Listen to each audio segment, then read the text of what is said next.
Bismillahirrahmanirrahim. Alhamdulillahilladzi qallaba qulubana ilal haqq. Asyhadu an la ilaha illallah wa asyhadu anna Muhammadan abduhu wa rasuluh. Allahumma salli ala sayyidil wujud, sayyidil qaunaini, sayyidina Muhammad sallallahu alaihi wasallam. Teman-teman yang dimuliakan Allah, ada satu hal yang Allah sering ulang-ulang dalam Al-Quran.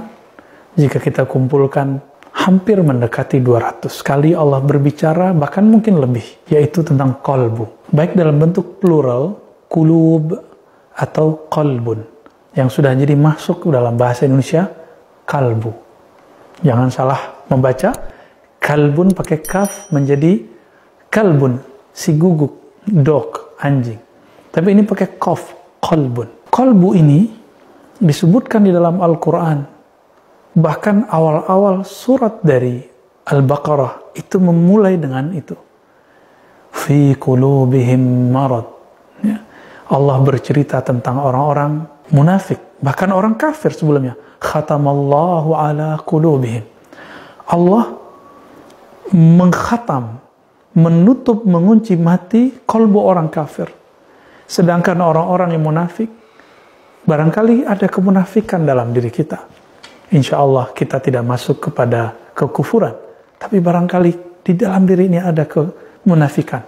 Kita tidak tuduh orang, tidak mengarahkan, menyorotkan ayat-ayat ini kepada orang di kiri, kanan, depan, belakang, atau kelompok di luar kita. Barangkali ini masalah kita sendiri. Di dalam hati ini ada kemunafikan. Fi qulubihim marad. Di dalam hati mereka ada marad. Marad artinya penyakit. Sahabat-sahabat yang dimuliakan Allah, maka orang munafik itu dalam Al-Quran itu disebut orang yang hatinya berpenyakit. Jika penyakit ini tidak diobati, maka penyakit itu akan semakin akut lalu kronis. Jika sudah parah, maka tidak ada lagi obatnya. Ini yang disebut dengan kematian hati. Semoga hati kita tidak sampai ke derajat seperti itu. Imam Ibn Athaillah Sakandari, kemudian diikuti oleh imam-imam setelahnya, Imam Ibn Qayyim al-Jauziyah, bahkan imam sebelumnya juga ada membahas, tapi tidak sedetail ini, membagi kolbu menjadi tiga kategori, 3 kelas. Pertama, kolbun mayyit, kolbu yang mati. Kolbu yang mati, yang jika disapa tidak nyahut, diajak tidak nyahut, tidak ajak juga tidak bergerak, karena dia sudah mati.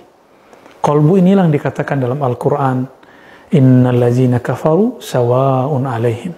Orang kafir itu hati mereka sama saja. Kamu ajak, kamu tidak ajak, la yu'minun. Mereka hatinya tidak percaya, hatinya tidak tersentuh. Saya yakin sahabat-sahabat tidak ada yang berhati kufur. Namun ada hati yang kedua, level yang lebih tinggi, yang lebih bagus, tapi tetap saja buruk. Qalbun marid atau qalbun munafik. Qalbu munafik. Qalbu orang munafik yang berpenyakit. Jika penyakitnya ringan, maka ditandai pernah sekali berbohong, tapi tidak setiap hari berbohong. Berjanji ingkar, tapi tidak setiap hari ingkar. Ketika bermusuhan, kemudian menyimpan dendam.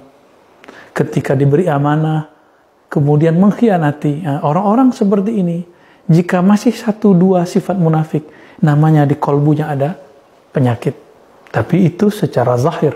Dalam batinnya, dia bertakbir, membesarkan Allah dengan lidahnya, tapi kolbunya tidak membesarkan Allah. Dia sujud dengan kepalanya, tapi hatinya merasa angkuh dan merasa dirinya lebih baik daripada orang di sampingnya. Dia ruku, dia respek, dia hormat kepada Allah, tapi dia tidak menghormati orang yang disuruh dihormati oleh Allah. Coba lihat hari ini, kenapa ada orang katanya baru tobat, baru hijrah, tapi kemudian malah berani membentak orang yang beda faham dengannya, sedangkan orang ini sudah puluhan tahun menjadi kiai, sudah puluhan tahun menjadi dai, cuma karena perbedaan masalah kecil, masalah yang disebut khilafiyah, yang masih diperdebatkan oleh ahli hukum, tapi dia sudah berani mengatakan orang ini sesat, orang ini syubhat, orang ini ahli bid'ah. Ada yang tamatan umum, tapi kemudian berani mengata-ngatai, mencaci maki orang-orang yang sudah dari kecilnya dia bergelimang dengan dalil. Sahabat-sahabat yang dimuliakan Allah, Jika ini terjadi pada kita, baik yang mencaci ataupun yang menerima cacian itu dengan cara mencaci kembali, dua-duanya sama-sama punya penyakit di kalbunya. Maka semoga kita orang termasuk yang jika dicaci tidak membalas mencaci dan tidak memulai untuk mencaci maki. Nabi SAW mengatakan sibabul muslim fusuk, mencaci sesama muslim meskipun beda faham itu adalah tanda kefasikan. Fasik ini adalah karakter utama daripada orang-orang munafik yang berpenyakit kalbunya.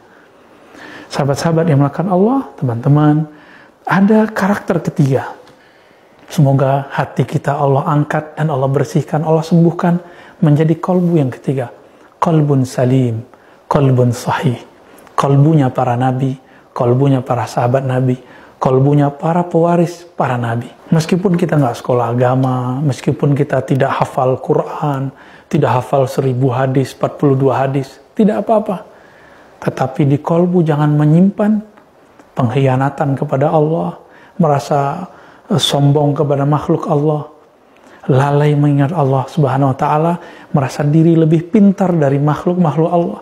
Jika terasa itu sedikit berarti qabul penyakit belum sampai kepada qalbun sahih, qalbun salim.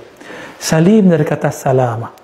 Salamah dalam Al-Qur'an ya, Allah menyebut dirinya salam. Apa itu salam?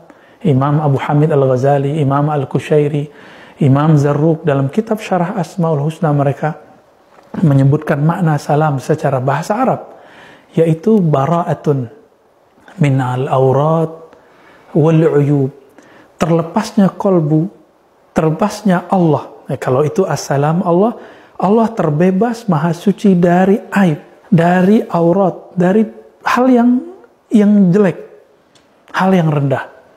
Jika itu pada kolbu, kolbun salim, terbebasnya kolbu dari aurat-aurat kolbu, penyakit-penyakit kolbu, kegelisahan-kegelisahan kolbu, kemunafikan-kemunafikan dari kolbu. Nah, inilah kolbunya Sayyidina Ibrahim yang bergerak Al-Khalil. Ujiannya sangat berat. Sayyidina Ibrahim itu kekasih Allah, Khalil. Khalil artinya teman, kekasih Allah. Allah jika dibahasakan bahasa orang cinta, dan ini ilustrasi semata, itu menguji Nabi Ibrahim yang sudah lama menunggu anaknya.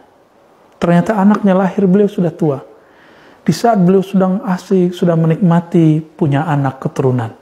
Apa yang terjadi? Allah meminta supaya Nabi Ibrahim menyembelih anaknya. Riwayat yang masyhur di kalangan Ahlus Sunnah itu adalah Nabi Ismail. Tapi di sebagian riwayat yang dipakai Imam Tabari itu Nabi Ishak. Terlepas dari siapa Nabi yang benar dikatakan akan disembelih. Ini adalah cara Allah menguji apakah Nabi Ibrahim lebih cinta Allah atau lebih cinta anaknya. Ternyata beliau selamat. Beliau terbebas dari cinta-cinta rendahan, cinta kepada makhluk. Di kalbunya hanya ada Allah. Inilah yang disebut qalbun salim. Maka sahabat-sahabat makan Allah, apa rahasia Nabi Ibrahim? Kenapa kalbunya salim? Ternyata qalbun salimnya Nabi Ibrahim bermula dari tauhid yang benar dan zikir yang tiada putus. Di saat beliau dilempar masuk ke dalam api, lafaz yang ada dalam lidahnya cuma satu kalimat. Hasbunallah wa ni'mal wakil. Hasbiallah wa ni'mal wakil. Cukuplah Allah tempat aku bergantung, mengadu. Cukuplah Allah tempat aku mengadukan nasibku. Hari ini banyak orang ngeluh. Kena corona kah? Kena hidup susah kah? Penyakit kah? Kita mengadu kepada siapa? Mengadu kepada Allah atau mengadu kepada selain Allah? Tetap kita ambil asbab, sebab-sebab duniawi. Tapi batinnya jangan sampai berpaling dari Allah Subhanahu wa ta'ala. Allah memandang kolbu. Jangan pernah palingkan kolbu dari muqallibal qulub. Maka berdoalah, ya muqallibal qulub, sabbit qulubana ala dinika wa ta'atik. Wahai yang membolak-balik hati, tetapkan hati kami dalam ketaatan kepada Engkau. Amin ya rabbal alamin. Wa sallallahu ala sayyidina Muhammad wa sallallahu ala nabiyyina Muhammad. Assalamualaikum warahmatullahi wabarakatuh.